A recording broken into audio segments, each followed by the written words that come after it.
My name's Claire. I grew up believing in loyalty, in family, in the idea that if you gave love, you'd get it back. And for a while that belief seemed true.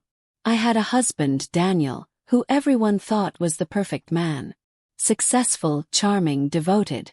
Or at least that's how it looked from the outside. We had been married for 7 years, and honestly I thought we were solid. Not perfect, no marriages, but strong. We had one daughter, Lily, who was 6, full of energy and questions and dreams about becoming a ballerina.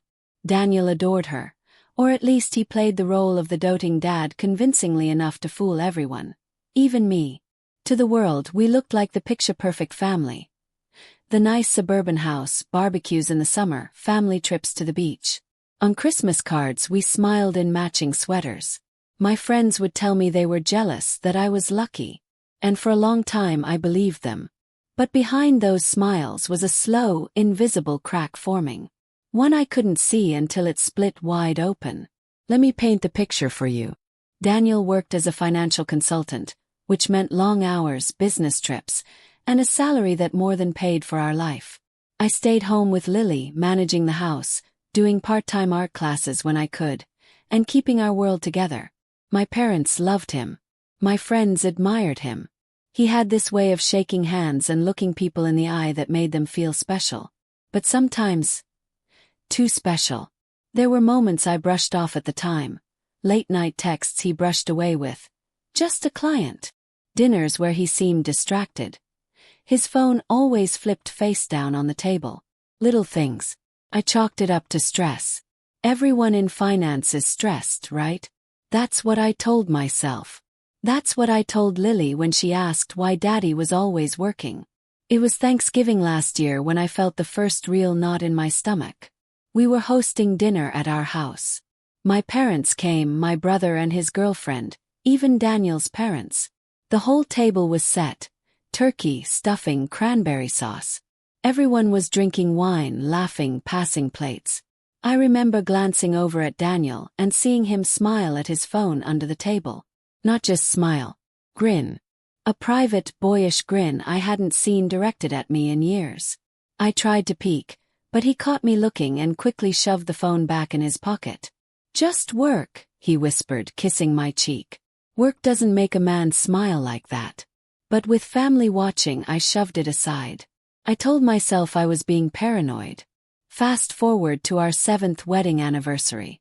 Daniel surprised me with a diamond necklace.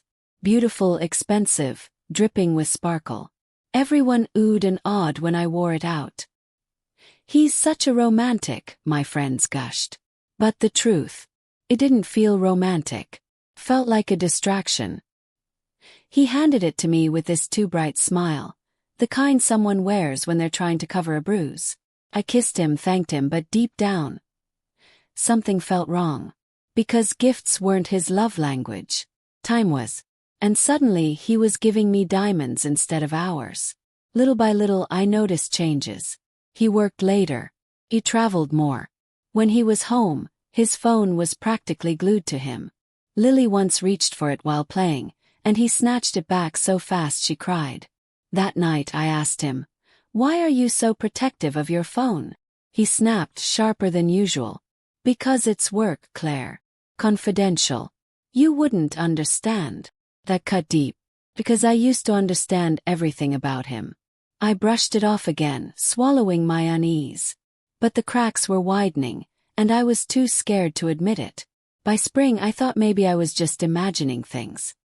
He was attentive again for a while, bringing me flowers, taking Lily to the park, planning a weekend getaway for us. I remember lying in bed one night, watching him breathe and thinking maybe I've been unfair. Maybe he really is just stressed with work. But life has a way of pulling the curtain down when you least expect it. And when it did, I found myself standing in the ashes of a life I thought was perfect. Because hidden beneath the dinners, the trips, the smiles, was a betrayal so deep it would shake everything. My marriage, my family, my sense of self. And it all began with one phone call. It was a Tuesday afternoon. Funny how ordinary days can hold the seeds of your life's biggest earthquakes. Lily had just come home from school, chattering about how she'd been picked to lead her class in the spring recital. I was beaming, snapping pictures as she twirled in the living room, when Daniel's phone buzzed on the kitchen counter. He wasn't home yet. I glanced at the screen, and for once, he hadn't set it face down. The notification lit up like a match in the dark. Message from Scarlet Red Heart. My stomach dropped. The preview showed just 5 words.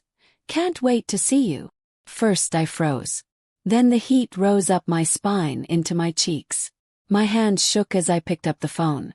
My head screamed, "Don't look, don't do this," but my heart said, "You already know." I unlocked it. Yes, I knew his passcode, of course I did. And the screen opened to a thread that shattered me in a single scroll. There they were. Dozens of messages. Last night was perfect. When can I see you again? I wish I could fall asleep in your arms instead of hers. And then pictures. Not explicit but intimate. Him holding her hand across a dinner table. A selfie of them laughing in some hotel room. Her red hair tangled in his shirt. Scarlet. My husband's business trips weren't business at all. I wanted to scream. To throw the phone against the wall. To call him and demand answers. But then I heard Lily's little voice from the living room. "Mommy, look at my spin. Am I a ballerina yet?" And just like that, my rage turned to ice. I plastered on a smile, clapped for her, and tucked the phone back exactly where I found it. Couldn't explode. Not yet. Not in front of her. When Daniel got home that night, I studied him like he was a stranger. The way he kissed Lily on the forehead. How he avoided my eyes when he asked about dinner. At one point his phone buzzed again, and he snatched it up so fast I almost laughed. "Almost," I asked casually. "So, how was work?" He sighed, rubbing his neck. "Stressful. I've got a late-night call with a client in Singapore." A bold-faced lie. I knew exactly where he was planning to be that night. And that's when I decided. I wouldn't just catch him. I'd document him. Because if my life was going to fall apart, I'd be the one holding the evidence. Over the next 2 weeks, I played the dutiful wife. I packed his suitcase for business trips. Kissed him goodbye at the door.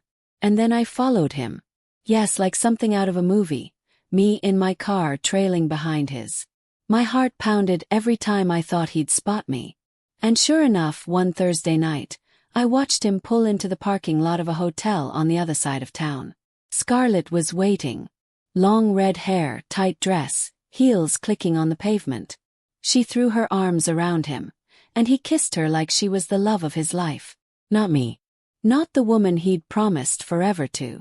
I sat there gripping the steering wheel, nails digging into my palms so hard they left little crescents. The next day, I bought a tiny voice recorder and a discreet camera. Old school maybe, but effective. I slipped the recorder into his briefcase one morning when he was rushing to work. That night, when he went to shower, I retrieved it. And there it was. His voice, smooth and sweet in a way he hadn't spoken to me in years. "I love you, Scarlett. I'm going to figure out how to leave her soon. Just be patient." Leave me. He was planning to leave me. I sat on the bathroom floor listening, my hands shaking so badly I could barely hold the device. Lily slept peacefully in her room, unaware that her father was plotting to shatter our world. The final straw came one Saturday afternoon. He told me he was working late at the office. But I checked the shared credit card statement and saw a charge at a luxury spa. 2 massages side by side. That's when I knew this wasn't just a fling. This wasn't some midlife crisis. This was a double life. And suddenly, something inside me shifted. The grief turned to steel. The pain turned to planning. I wasn't just going to confront him. I was going to destroy him. Grief is loud. Anger is bright. Revenge, I learned, is a cold, deliberate thing. It doesn't roar. Calculates. After the spa charge, after the recorder and the photos and the hotel sighting, I stopped being the woman who kept the house tidy and smiled through tension. I became something else. An organizer of facts. The pain was still there. A raw nerve that pulsed under everything I did. But it was harnessed now. I had a purpose. Protect Lily, secure our future. And make sure Daniel couldn't simply move on with his life as if nothing had happened. The first nights were the worst. I'd sit in the dark and listen to the house breathe around me. Lily's soft snore from her room, the hum of the refrigerator, the distant whisper of traffic. The world felt normal outside, and inside my life had been gutted. I thought about yelling, smashing a plate, confronting him in the most humiliating way possible, but humiliation felt empty. I wanted more than spectacle. I wanted justice that stuck. Melissa called me every day. She's the kind of friend who answers at 3 a.m. with a joke and a plan. "We need a strategy," she said on our first real call about revenge. Not loud, not stupid. Smart. So we built one. I'd already started collecting evidence. The recorder, the hotel photos, the messages labeled with affectionate emoji. All of it went into a password-protected folder. I bought a small external drive and made physical copies as backups. I printed statements, bank charges, hotel receipts. Every time he lied, a new breadcrumb found its place in my file. Evidence matters. Not because the court loves drama, but because the truth needs to be undeniable. A man can charm a room, but he can't charm a stamped receipt with a matching date, or a text thread with time codes. I wanted something a judge, a mediator, or even a stranger reading a newsfeed could look at and say, "That's it. That's the pattern." Melissa insisted I talk to a lawyer. "You don't need to do anything rash," she said. "You need locked doors and a plan." So I met with a family law attorney, a woman named Priya who had that uncanny cold-light clarity of someone who'd seen a lot of human foolishness and unscrupulousness. She listened to me, asked a bunch of clinical questions, and then smiled without pleasure. "You did the right thing gathering proof," she said. "We'll draft documents to protect Lily. Temporary custody orders. Emergency motions if necessary. You'll need declarations. Sworn statements. If he tries to gaslight you, we'll have timestamps." Having a lawyer on my side felt like armor. Not invincible armor. The law has limits, but it made me less vulnerable to his theatrics. I recruited people quietly. Melissa agreed to be a witness to the subtle changes in Daniel's behavior. My sister, quiet, practical, offered to take Lily for sleepovers if it came to that. My neighbor, an off-duty nurse, volunteered to vouch for me if there were any questions about Lily's care. The investigator I eventually hired was methodical. He followed patterns, corroborated hotel stays, confirmed that the spa bill had indeed matched the claimed business night. His reports were dry and methodical, exactly the tone I wanted. And then there was the PR angle, because we'd already seen how Daniel could perform for a room. If this went public, he'd try to clean his image. I sketched out a preemptive plan with a communications consultant Melissa knew. Factual statements, no melodrama, the message that our priority was Lily's well-being.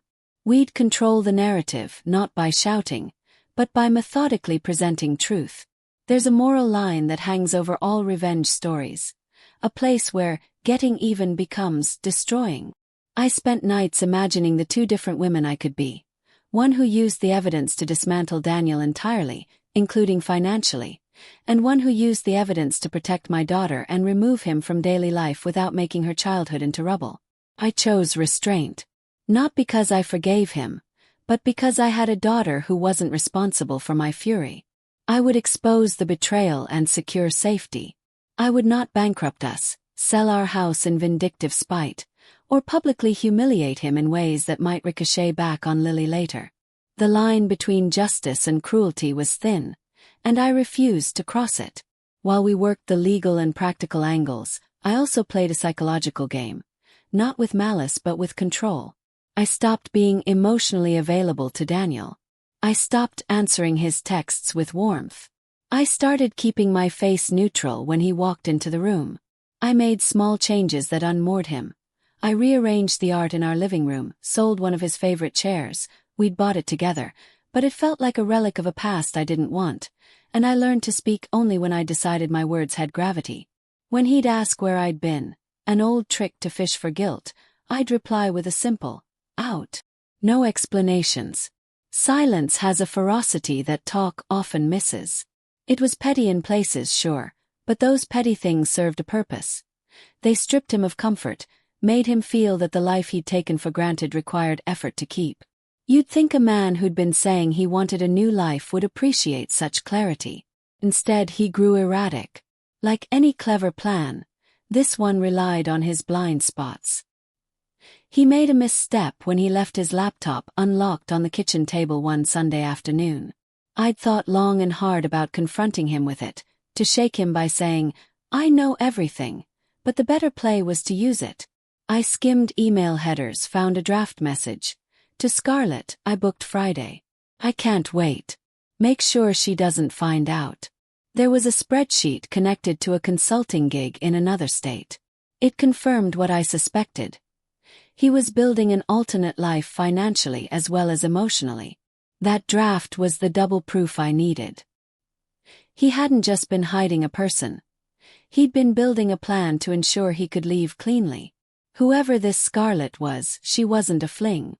She was a contingency. I knew the right moment to act would be public enough to take away his stage but private enough not to drag Lily into spectacle. So I began building the theater of truth.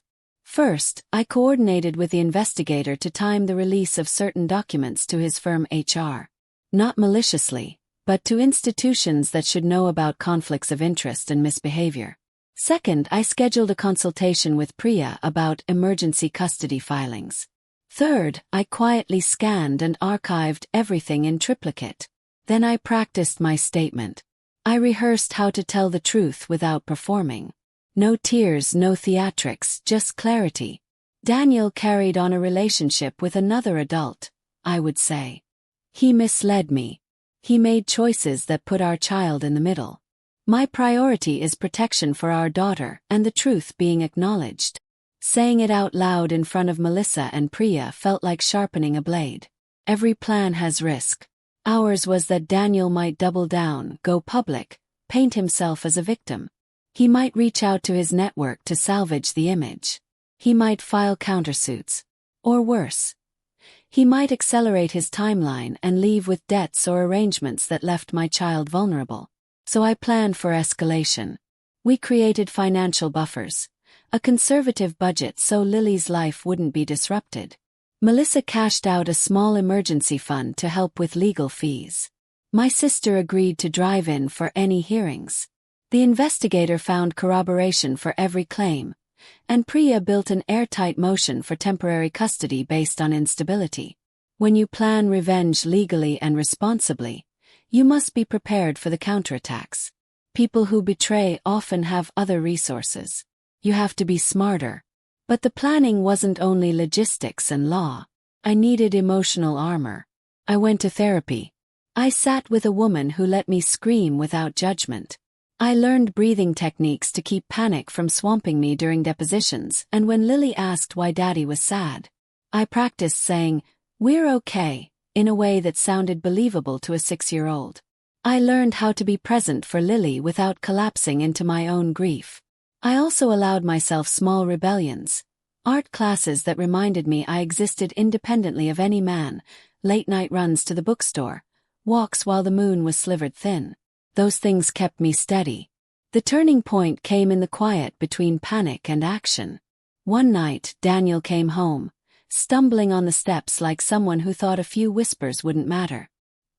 He left his jacket on the chair, and the scent of perfume hit me, the one I'd smelled in the hotel parking lot. He didn't know I'd already given the investigator the hotel's CCTV timestamps.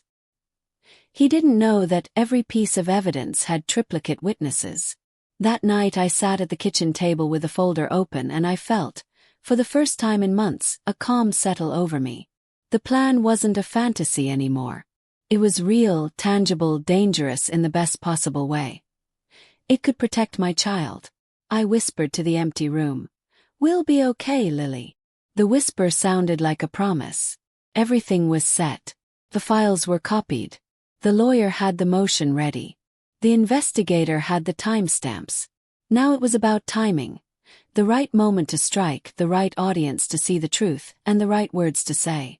When the night came, it would be surgical, public enough to remove his stage, and private enough to keep my daughter safe. But revenge has a way of adding the unexpected. People reveal things you didn't know they had hidden. allies become fragile.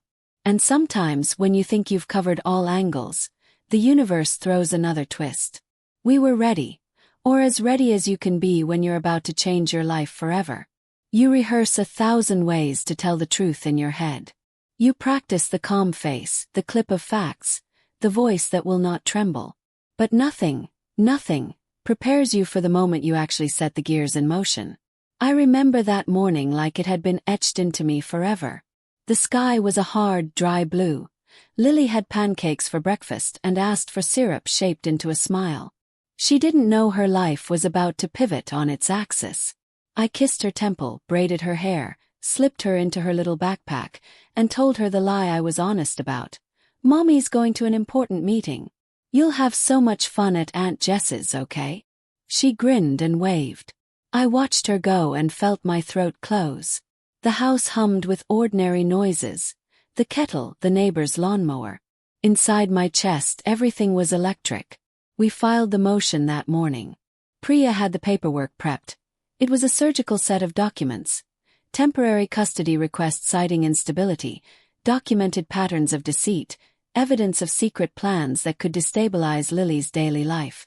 We did it legally, ethically, and strategically, to remove Daniel from the day-to-day while the investigation proceeded. When the sheriff's deputy came to serve notice of the hearing and the temporary order, I felt a hot, animal panic for a moment. Not for me but for Lily. Would this be terrifying for her? But Priya had written the statement compassionate and concise. The order wasn't punitive. It was protective. The judge signed it that afternoon. When Daniel's lawyer called, I listened to the raw anger on the other end. "How dare you?" his voice hissed. "You'll regret this." I had rehearsed that line 100 different ways. I had steeled myself. But when the call ended and the line went dead, I sat there with my hands folded and realized, this is no longer a private betrayal. This is a public ledger. The gala night I'd chosen for public exposure felt theatrical in the best way. Daniel's firm had their annual awards dinner at the downtown hotel, the same room that was always a stage for his charm. The mentor would stand in front of the crowd and speak his feelings about integrity. People who had once applauded Daniel's charisma would be in the seats. It was the perfect place to take the performance away from him. Melissa and I arrived early. We were quiet, cordial, eyes like knives. The investigator sat in the back with a laptop open. My father had arranged for a friend at the paper to be present. Everything was aligned. When the mentor stood to talk, I watched Daniel in the front row. He had no idea the envelope I'd slipped into his mentor's hand would unspool his private mess in public. The mentor read the top line aloud. "I've been given material that affects our values." And the projector lit up with the first screenshot. The room fell into an uncanny silence. Daniel's face changed from practiced charm to the color of curdled milk. He tried to laugh it off. He tried to disarm with charm. But the mentor, shaking, announced the firm would pause the ceremony pending review. "Not an accusation," the mentor said. "Only the beginning of due process." But to see the pause, to watch the applause die, was sweeter than I can tell you. The public scaffold that had held him up for years cracked. News feeds picked it up before the coffee cooled the next morning. The firm issued a statement. The partners called emergency meetings. Clients asked questions. Daniel's inbox filled with cautious notes of concern. The stage he'd relied on for deflection was gone. But public humiliation, while effective, was only one prong of the plan. While the headlines were hot, Priya filed injunctions to protect assets that would directly affect Lily's stability. We were careful. We didn't move in with scorched earth intentions, but we had to prevent Daniel from pulling money, transferring funds, or dissolving accounts. Priya worked with the bank, who placed temporary holds on account changes pending the outcome of our motion. It's strange how small things become monumental when money is involved. A locked account feels like a safe room. Unrestricted accounts feel like free rein for someone who no longer thinks about consequences. The injunctions were not revenge. They were, as I'd said from the start, about making sure Lily's school fees, her therapy, her piano lessons, the everyday things that knit a child's life together, would continue uninterrupted. That night Daniel raged. Not at me directly, not in person, but in things. He cancelled outings, bristled at neighbors, made careless small decisions that revealed how untethered someone is when they believe they won't be held accountable. Watching the unraveling was not always satisfying. It was often sad. A man I had once loved became a frantic silhouette. We were careful with the press. Our consultant had advised, stick to facts, avoid sensationalism, emphasize child safety. I sat for an interview on a local public affairs program and spoke in the small, blunt sentences we'd practiced. I have evidence of a relationship, I said. I have documented patterns that indicate long-term deception. My priority is my daughter. It was the right tone. It was not a diva's call for vengeance. It was a mother's call for stability. The public reaction was a mix. Some sympathetic, some ugly, some opportunistic, but the facts were out. Daniel's attempts later to claim defamation were shaky. The legal protection of truth and evidence was strong. Yet even as the case in public grew, I felt something else shift. People who had been silent started calling me privately. Neighbors, a former client, even someone from Daniel's firm who admitted, in a hushed voice, that there had been other whispers for years. We weren't alone in seeing the pattern. We were just visible now. One of the more painful tools I used was psychological pressure.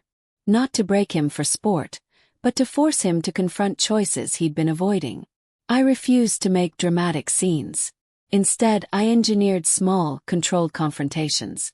I left printouts of certain text threads where he would find them. I mailed copies of evidence to the mentor at work in a sealed envelope with a quiet note about accountability. I called the school and spoke to administrators, not to smear, but to ensure they had a point of contact in case things escalated at home. Each move was cold and methodical. It applied pressure in socially meaningful ways that reduced his ability to perform for someone else's applause. It worked. He flailed, tried to salvage appearances at PTA, stuttered in phone calls that were normally smooth. I hated that a man I once trusted had become a puppet of his own bad choices. I hated the parts of me that enjoyed watching him scramble. But I also knew the calculus. If he wasn't able to present a tidy public image, the firm and the clients would begin severing ties. That severance would reduce his ability to rebuild a life that could replace the one he'd abandoned. That, in turn, protected Lily. Just when I thought I'd predicted every possible twist, the universe threw me one that cut differently. The investigator, the steady, gray-finished man who'd been like an uncle to my cause, called one rainy afternoon. "There's more." "What do you mean?" I asked, my attention already cooling with dread. He forwarded a file. Attached was a series of emails between Daniel and another woman, not Scarlett, from years before. The tone of the correspondence read like nostalgia laced with manipulation. Names I didn't know. Bragging about apartments, about an opportunity. If only we had the funds. A photograph surfaced. Daniel at a small, dilapidated house, arm around a different woman, both young and hopeful. On the back of that photo was a scribbled note. "You were lucky she didn't find out then." The message was anonymous. It suggested something older, darker. That Daniel had been living a patchwork of secret lives for longer than I'd guessed. And if that was true, then Scarlett wasn't just a midlife substitute. She was part of an extended pattern. I felt a coldness take the place of my anger. This was not just about lovers. This was about habit, the way some people construct exits when commitment gets hard. The investigator dug deeper. He found a shell company Daniel had set up as consulting, and transfers that lined up with short-term stays in other cities. It didn't prove embezzlement or fraud. Proved intent and infrastructure. He had been planning exits for a long time. I remember the moment I sat at my kitchen counter and looked at Lily's drawing taped to the fridge, crayon suns and stick figures, and the world contracted. I had to rush harder. His pattern suggested he would not go quietly. We needed a decisive move. The firm hearings would take time. Legalities move like glaciers. The manipulations might be subtle. So I chose a public venue where truth would land hard and unmistakable. The next partner meeting at the firm, where awards were given and reputations polished. The investigator provided a packet of documents with time-stamped receipts, the recorder's transcript, sworn statements from witnesses who'd seen Daniel's late-night disappearances, and copies of the draft messages he'd left in unlocked devices. We presented it to the firm's compliance committee. The moment the head partner read the affidavit in that fluorescent room, you could see the color drain from his face. He excused himself, made a phone call, and within 3 hours, an internal suspension was in effect for Daniel pending investigation. The ripple was immediate. Sponsors paused.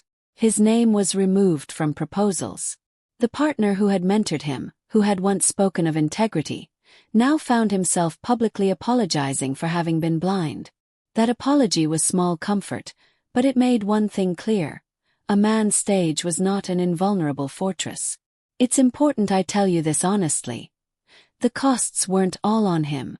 The public nature of the revelations meant our family's privacy evaporated. Mothers of Lily's classmates asked questions. Old friends called with awkward condolences. My parents were interviewed by a neighbor who wanted to know how a good family could fall apart. I had to brace against the small, calculated cruelties that people perform when things deviate from their tidy expectations. And then there was the legal retaliation.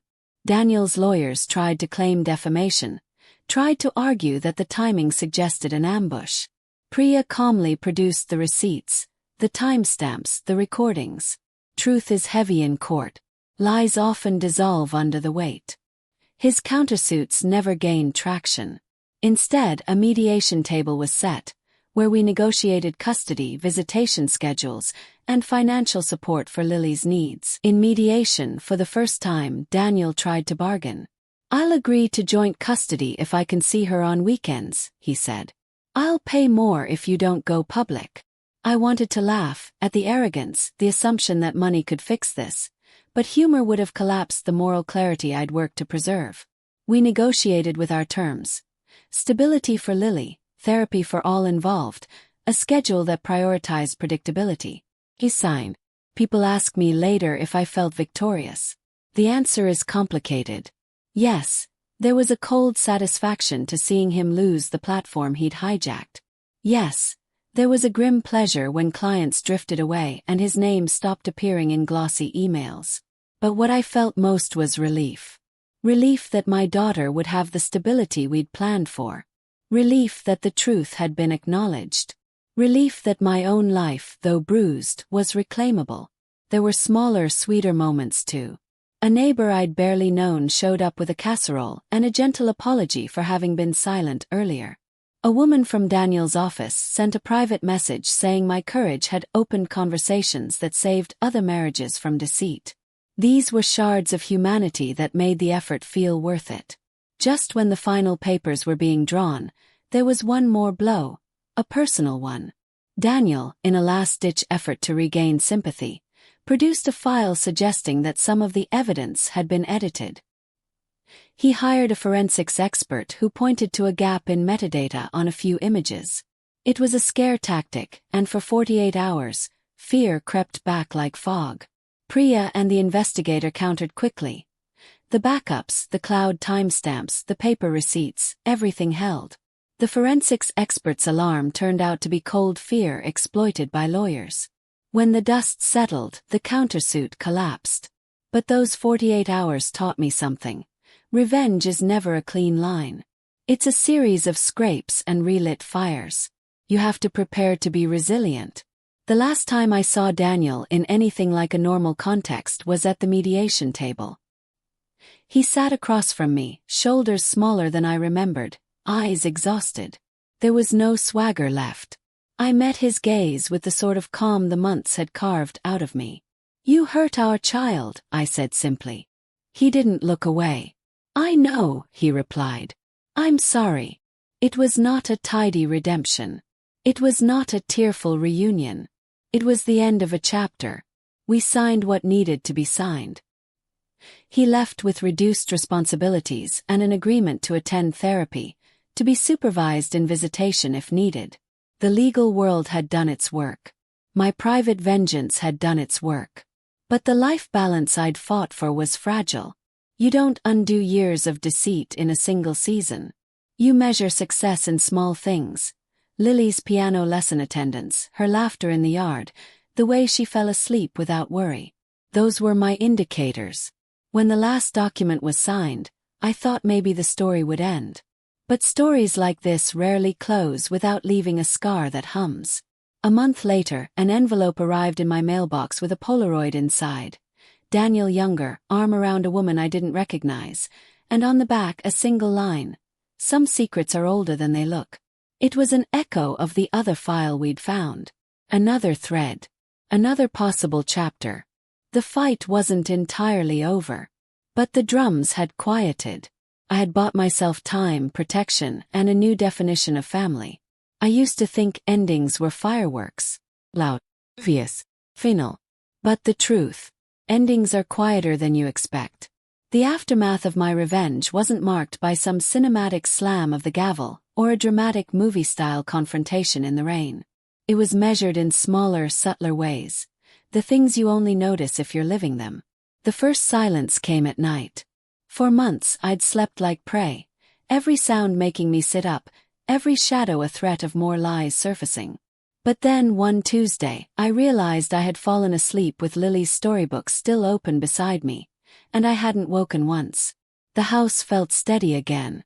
Daniel had moved into a small rental across town. His once polished image was a husk of what it used to be. The firm officially cut ties after their investigation concluded. They worded it politely. Irreconcilable differences in values, but everyone knew what it meant. Scarlett. She disappeared. The woman who had once paraded through my life with smugness left without a trace. The investigator later told me she'd moved to another city, but I didn't need details. Sometimes people vanish when the light gets too bright. Here's the thing about revenge. Sometimes you think it's you pulling the strings, but karma has a way of taking the lead. Months later, I heard from a mutual friend that Daniel had tried to start fresh with a new firm. He barely lasted 3 weeks. Too many people had read the headlines. Too many whispers followed him. Clients didn't trust him anymore. In our city, reputation is currency, and his was bankrupt. And while I never danced on his ashes, I won't lie. There was something cleansing about watching karma move in its own rhythm. I didn't have to orchestrate every downfall. The truth was loud enough. Revenge gave me power, but it was Lily who gave me peace. She was young, but kids feel everything. She would crawl into my lap sometimes and ask, "Mommy, why don't you and Daddy live together anymore?" I never lied. I told her, "Daddy made choices that hurt us. But he loves you and that won't change. And I will always keep you safe." Her therapist told me later those words would shape her resilience. Honesty without cruelty. Truth without venom. Slowly, our little home became ours again. Pancakes in the morning. Piano lessons in the afternoon. Homework at the kitchen table. Life was not perfect, but it was ours. Here's the lesson no one tells you. Revenge doesn't feel like fireworks. Feels like weight lifted off your chest after carrying it too long. Feels like oxygen returning. But it also comes with a shadow. Because once the fire is out, you're left with the ruins, and you have to decide what to rebuild. For me, revenge wasn't about destroying Daniel. It was about reclaiming myself. My voice, my daughter's future, my sanity. And that's why, even now, I can say, I don't regret what I did. Because if I hadn't acted, he would have kept weaving lies, kept performing integrity while betraying the very people who believed in him. And Lily would have grown up thinking that silence in the face of betrayal was normal. I wasn't just punishing him. I was teaching her, teaching myself that truth matters. That silence can be broken. That we don't have to live in the ruins someone else built. The final thread came months later in the form of a letter. Daniel sent it through his lawyer. Not to negotiate, not to threaten, just to speak. He wrote, "I know I broke everything that mattered. I know you'll never forgive me, and I don't deserve it. But I hope one day Lily will see that I tried to change. I hope you find peace." I read it once. I didn't cry. I didn't rage. I just folded it and tucked it away. Because forgiveness wasn't my responsibility anymore. My responsibility was to heal, to live, to thrive. And thrive I did. People often ask me now, was it worth it? The answer is simple, yes. Not because Daniel lost everything. Not because Scarlett vanished. Not because the firm had to issue public apologies. It was worth it because I found myself again. I stopped whispering. I stopped hiding. I learned that even in the wreckage of betrayal, you can build something stronger. And the sweetest victory of all, Lily growing up knowing her mother chose strength over silence. So, if you're listening right now, maybe you've been betrayed. Maybe you've been broken. And maybe you're wondering if revenge is the path. Here's what I'll tell you. Revenge isn't about hurting someone else. It's about refusing to be erased. It's about taking back your story. And when you do that, when you finally reclaim it, you'll understand what true closure feels like. Because sometimes the best revenge isn't fire or fury. Sometimes the best revenge is finally being free.